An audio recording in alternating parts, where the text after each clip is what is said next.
about that in a moment.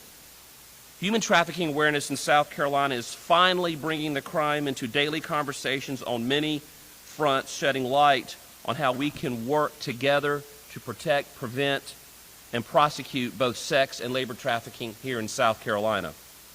The impact of the task force and the growth of anti-human trafficking effort in South Carolina is undeniable. In 2024, we are seeing the broader recognition of human trafficking victims and survivors as we look at the numbers from state and federal courts, the National Hotline, the South Carolina Law Enforcement Division, and DJJ. Our state task force now has a data and research analyst to help us better understand the full scope of human trafficking in South Carolina. First Lady Peggy McMaster, your husband, has one of my favorite quotes. He always says, "You can't properly manage a problem until you measure it." And that is the one reason we hired this. He is very smart. Solicitor, get over here. Come over here in the back.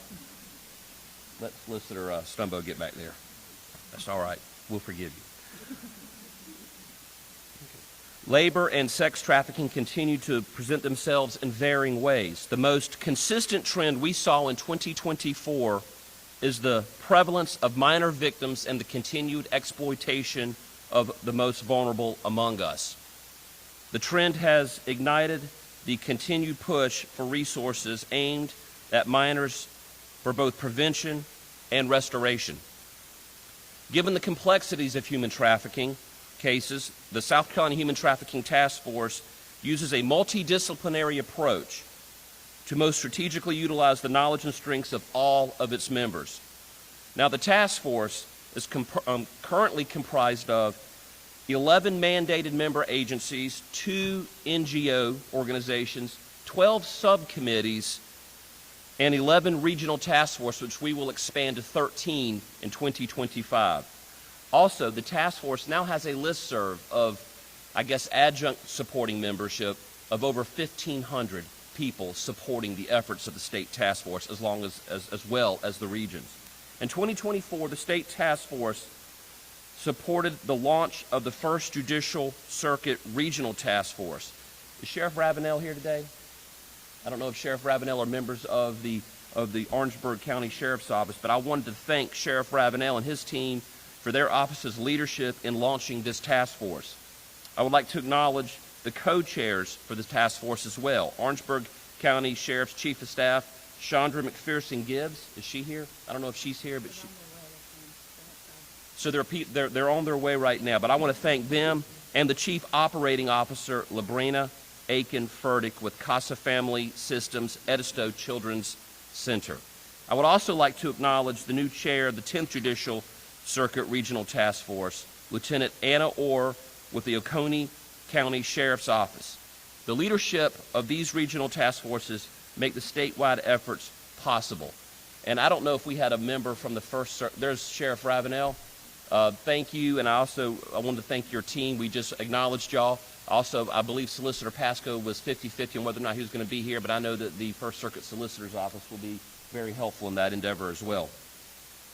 I want to thank the sheriffs and the solicitors and the agencies and organizations for allowing their employees to commit time to the anti-trafficking efforts in our state. We have several solicitors standing directly behind me. I saw Solicitor Randy Newman, David Stumbo, Solicitor Rick Hubbard, and Solicitor Kevin Brackett. I don't know if I'm missing any other solicitors, but I know that there's several that we're trying to get here. But the leadership of these lead prosecutors in their respective circuits are so important to the success of the task force. The people standing with me today are representatives of all the groups that we just talked about from across the state of South Carolina. Thank you to all the task force members for your hard work and perseverance in 2024. Victims and survivors are not defined by any specific characteristics and represent numerous cultural backgrounds. Therefore, the task force continues to promote the development and implementation of trauma-informed, culturally sensitive, and comprehensive victim-centered approaches to human trafficking. The goal is to provide all stakeholders with the tools and knowledge to best identify and assist victims and survivors. I would now like to invite First Lady Peggy McMaster, who has been such an incredible supporter of this task force. And I would like to also ask the director of the state task force, who represents me on a daily basis, Catherine Moorhead, for a special presentation on behalf of the governor's office. First Lady McMaster. You stand there and look pretty. I want to take this opportunity to acknowledge and thank our First Lady, Peg McMaster, for ongoing support of anti-human trafficking efforts in South Carolina. I would also like to thank Governor Henry McMaster for proclaiming January Human Trafficking Awareness Month in the state of South Carolina. I'll read just the latter portion. Now therefore, I, Henry Dargan McMaster, Governor of the great state of South Carolina, do hereby proclaim January 2025 as Human Trafficking Awareness Month. Throughout the state, encourage all South Carolinians to recognize the vital role each person has in the prevention of human trafficking, as well as the power of our collective efforts in ending this crime in our communities. Thank you, and thank you once again. And again, Miss Peggy, I can't thank you enough for every time we do this, you were here. Whenever we have a major event, the First Lady is always here. And one of the things I love, Governor McMaster used to have my job, and he understands firsthand, so he sends his top talent over here to support us. And so understanding how important the work of the Human Trafficking Task Force is, and having you here to elevate and promote its efforts is really important to all of us. And we truly appreciate you, Miss Peggy, and thank you, Catherine. The state task force received substantial funding from the General Assembly in 2022. Because of that funding provided us with much needed staff in 2024, and some of the things we're about to talk about came from the staff that we hired. We were better able, because of this, to identify the lack of appropriate housing and resources for victims and survivors in our state. Last year, on behalf of the entire task force, I requested $12 million from the General Assembly to fund an expansion of community and residential resources in South Carolina. I'll talk about that, why that was important, in just a moment. In fiscal year 25, the task force was appropriated, and that's this past year, $6.5 million to assist in the building and improving minor residential programming through competitive grant processes facilitated by the task force. Every community in South Carolina needs an expansion of both community and residential programming for victims and survivors. Now think about this. About a year and a half ago, we identified from some of the numbers we were provided by SLED that there are over 300 minor victims of human trafficking identified from reports and investigations.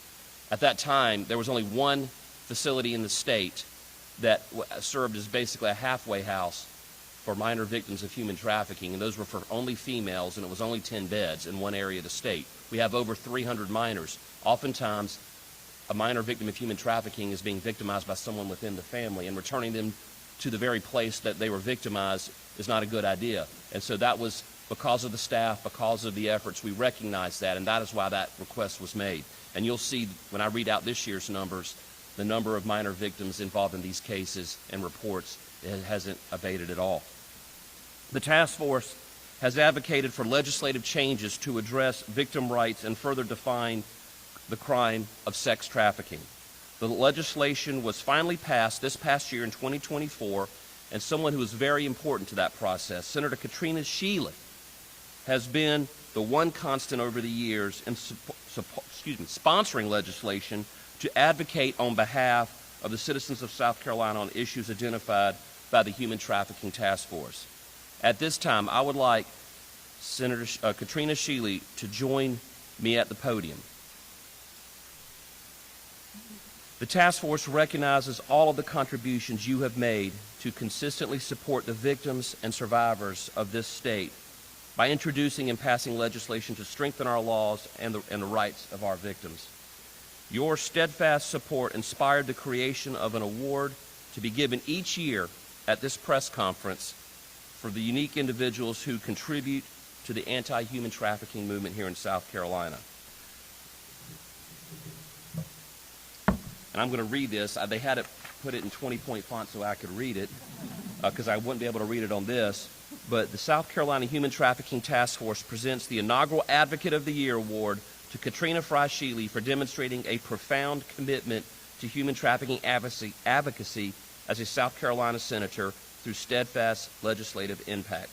Senator Shealy, I want to present this to you on behalf of the task force, the people of South Carolina, and as your friend, I appreciate all that you have done over the many years in the Senate. Thank you so much. Let's give her a round of applause.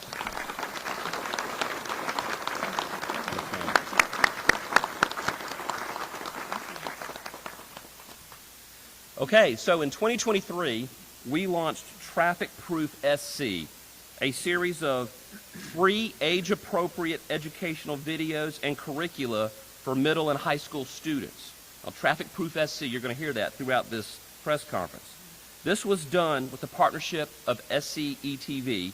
The initiative serves as the first statewide human trafficking prevention education curricula, and it highlights the importance of educating youth and their families on the realities of human trafficking here in South Carolina. In 2024, our curriculum videos were recognized with a Silver Telly Award for excellence in videos and television, a highly recognized award for videos and television in the industry. Also in 2024, the South Carolina Department of Education selected Traffic Proof SC as recommended instructional material for sexual abuse and assault awareness prevention in our public schools. And we're grateful to the leaders, Superintendent Weaver and the leadership at the Department of Education for recognizing that and getting that into the schools. An ounce of prevention is worth more than a pound to cure, so having those educational materials there is so important. The curriculum has been presented to students in South Carolina, and facilitators have been trained across the state, and we have received overwhelming positive responses from those groups. To find out more, please visit the South Carolina Attorney General's website at trafficproofsc.org. You can learn more about that there. In 2024, the Human Trafficking Task Force launched several new statewide initiatives that allowed us to expand outreach and awareness on the horrible crime of human trafficking. The task force launched Travel Watch SC to bring awareness of the National Human Trafficking Hotline through partnerships with transportation and tourism sectors. We initiated a statewide Hispanic outreach awareness campaign which provided information about human trafficking and the national hotline in both English and Spanish so that we can reach communities that you might not normally be able to speak to.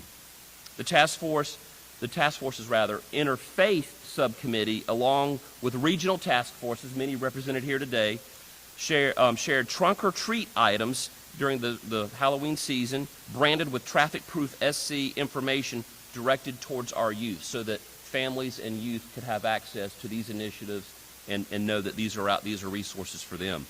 Additionally, we provided over 50,000 personal care items branded with the National Human Trafficking Hotline to homeless and runaway shelters across the state of South Carolina. We have an amazing team that makes these projects happen. You just heard from Catherine Moorhead, who's now in her 9th year. Wow, Catherine, that's amazing. I can't believe it's been 9 years. Who is our director?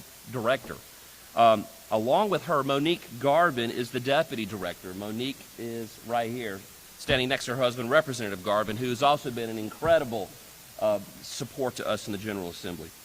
Our human trafficking program coordinators are Mandy Bowden, James Massey, Veronica Smith. They are on board to support regional efforts for task force subcommittees and statewide initiatives, and we couldn't do a lot of this without them. We also have Melanie Williams, who is our training and outreach program assistant, Mark Cardwell, our graphic designer, Ashley Bishop and Blake Easter serve as our 2 prevention education coordinators, and finally, Chris Brunswick serves as our data and research analyst. Remember what I said earlier, the problem is very large and you can't adequately manage a problem until you can successfully measure the problem, and so that's what he'll be working on. The task force is about to bring on board a 4th program coordinator for the PD region.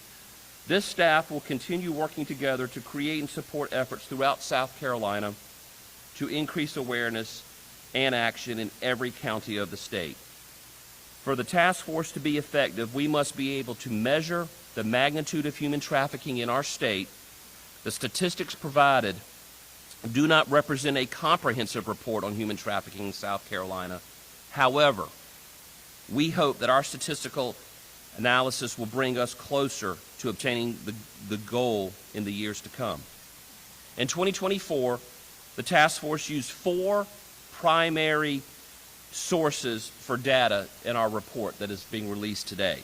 Those 4 sources are the South Carolina Law Enforcement Division, state and federal court data, the National Human Trafficking Hotline, and the South Carolina Department of Juvenile Justice. They provided statistics as well. First, the South Carolina Law Enforcement Division. SLED continues to lead efforts in conducting human trafficking investigations on behalf of the governor and the attorney general while providing technical assistance and manpower to other law enforcement agencies. Lieutenant Jade Roy leads the SLED Human Trafficking Unit and chairs the Law Enforcement Subcommittee of the State Task Force. SLED has been a leader in training and providing the lead and support on both state and federal cases throughout South Carolina. In 2024, SLED Human Trafficking Unit responded to, I want to say this slowly, SLED responded to over 285 tips in 40 out of our 46 counties. 285 tips came to SLED on human trafficking in 40 of the 46 counties here in South Carolina. These cases involved 392 potential victims. This is just SLED's data. 392 victims, of which 315 were minors. I understand we only have 15 beds to put those minors at this time in the state until we get a new facility up and running. Chief Keel, I commend you and your team for your dedication to working on these often difficult cases. And personally, I couldn't do my job if I didn't have Mark Keel doing his job. He has been sometimes my right hand and sometimes my left hand in the law enforcement community. And I want to publicly thank you, Chief Keel, for everything that you do and offer you a quick moment to make a brief remark. Chief Keel, where are you? Oh, right behind me. Sorry. General, I appreciate it again. We all know how devastating and tragic these types of crimes are, especially for our minors. And it is only because we have the continued support of all these folks that stand behind us that we are starting to make a dent in an otherwise just unfathomable amount of crime that's taking place in human trafficking. We have to have continued support of not just law enforcement and prosecutors, but our community partners, our healthcare partners, our educators. It takes everyone to try and make a difference in this particular type crime. We thank the South Carolina Trucking Association, who now has got on board as well 100,000 CDL drivers here in South Carolina that, again, can be more eyes watching for these type crimes.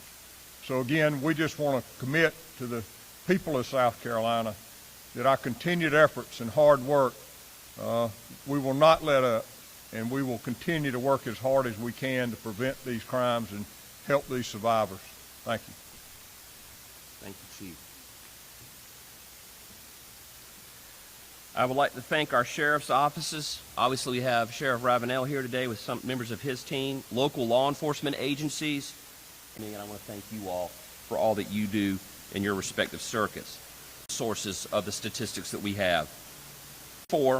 16 defendants with 20 charges of human trafficking were brought in South Carolina State Court. I will repeat that. 16 defendants with 20 charges were brought in South Carolina State Court.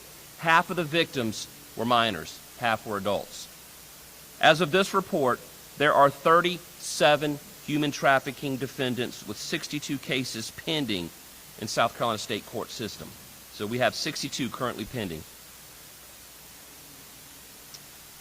The Department of Juvenile Justice, DJJ, identified 64 victims of human trafficking in their system. They identified 64 victims of human trafficking just within their system. The majority are female, and they represent 18 different counties. It is only by screening and identifying those victims that they can receive the much-needed services they so desperately need. And also, before I move on, I do want to say thank you to the men and women in the AG's office. Megan Raymer, Kenley Abey, Heather Weiss, I see them way back there. We have teams that are out there prosecuting these cases in the solicitor's offices with the solicitors, so I do want to thank them for what they do. I would like to thank DJJ Director Eden Hendrick and Human Trafficking Coordinator Robbie Croft for working with the task force and sharing these statistics with us. And I know Robbie Croft is here today. I just spoke to him right there. Thank you. And Director Hendrick could not be here.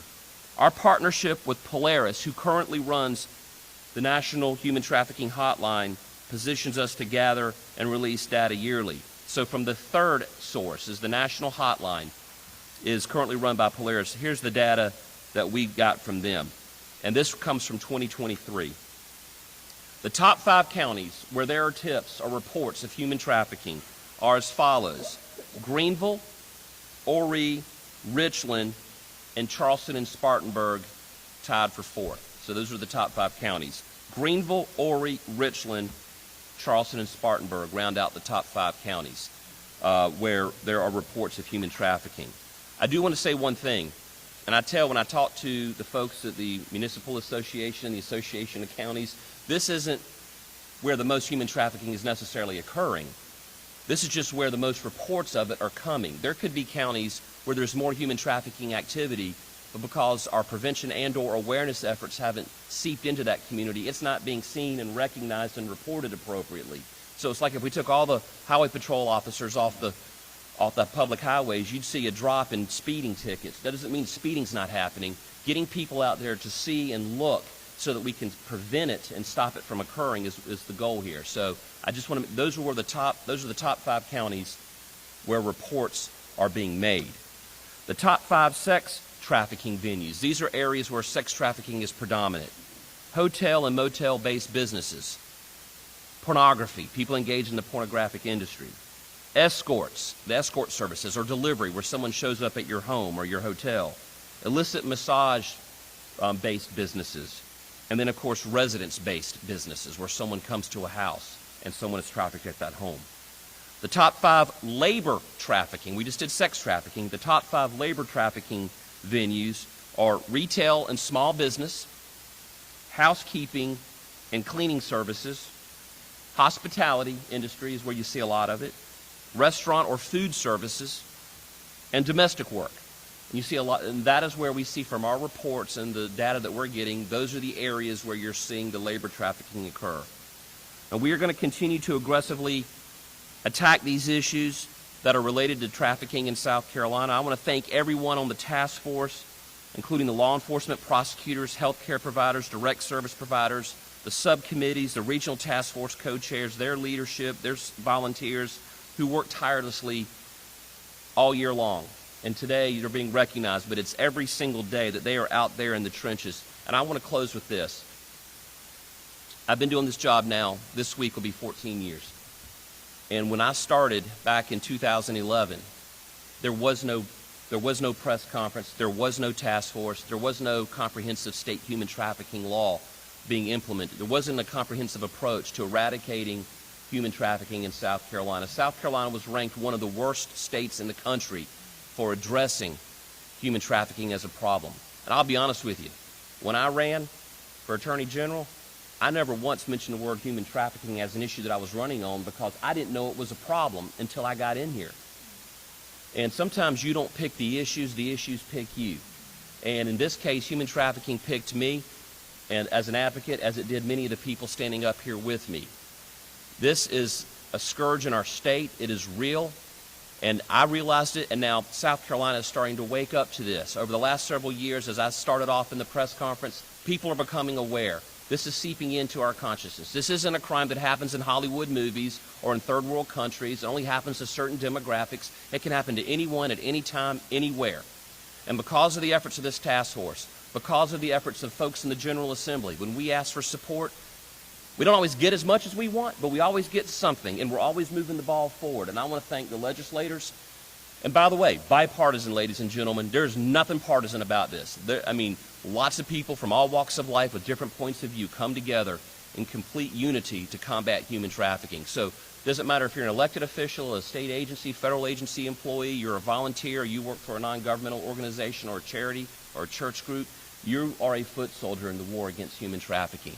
And so I want to thank everyone. If you're out there and you think you might be a victim of human trafficking, look at this press conference. This is just a drop in the bucket of the Army that's waiting to support you. So this concludes the State Human Trafficking Press Conference. The report is now available online, and we can email it out to you, and I would encourage people to go pick it up and read it.